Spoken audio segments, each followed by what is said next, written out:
Norway উত্তর ইউরোপের স্ক্যান্ডিনেভীয় অঞ্চলের একটি সমৃদ্ধ ও ঐতিহাসিক দেশ। বরফ যুগ শেষ হওয়ার পর প্রায় 10,000 বছর আগে এখানে মানুষের বসতি গড়ে ওঠে। প্রাচীনকালে এখানকার মানুষ শিকার, মাছ ধরা এবং কৃষিকাজের মাধ্যমে জীবিকা নির্বাহ করত। অষ্টম থেকে একাদশ শতাব্দী পর্যন্ত সময়কে নরওয়ের ইতিহাসে ভাইকিং যুগ বলা হয়।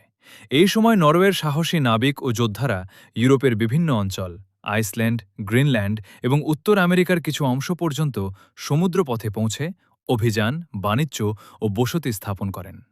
তাদের অসাধারণ নৌচালনার দক্ষতা এবং সাহসিকতার কারণে নরওয়ে বিশ্ব ইতিহাসে বিশেষ স্থান লাভ করে।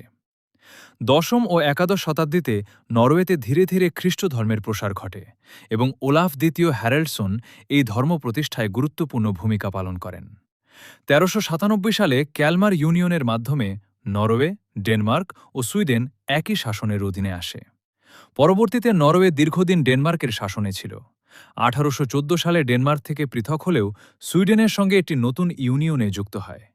অবশেষে ১৯০৫ সালে শান্তিপূর্ণভাবে সুইডেনের সঙ্গে ইউনিয়ন ভেঙে নরওয়ে একটি স্বাধীন রাষ্ট্র হিসেবে আত্মপ্রকাশ করে এবং হেকন সেভেন্থ দেশটির প্রথম স্বাধীন রাজা হন।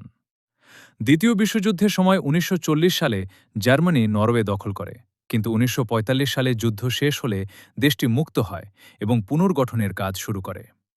১৯৬০-এর দশকের শেষ দিকে উত্তর সাগরে তেল ও প্রাকৃতিক গ্যাসের বিশাল মজুদ আবিষ্কৃত হওয়ার ফলে নরওয়ের অর্থনীতিতে ব্যাপক উন্নয়ন ঘটে। বর্তমানে নরওয়ে বিশ্বের অন্যতম ধনী, শান্তিপূর্ণ ও উন্নত রাষ্ট্র হিসেবে পরিচিত। উন্নত শিক্ষা, আধুনিক স্বাস্থ্যসেবা, শক্তিশালী কল্যাণ ব্যবস্থা, উচ্চ জীবনমান, পরিবেশ সংরক্ষণ এবং গণতান্ত্রিক শাসন ব্যবস্থার কারণে নরওয়ে আজ বিশ্বের সবচেয়ে সফল দেশগুলোর একটি হিসেবে স্বীকৃত।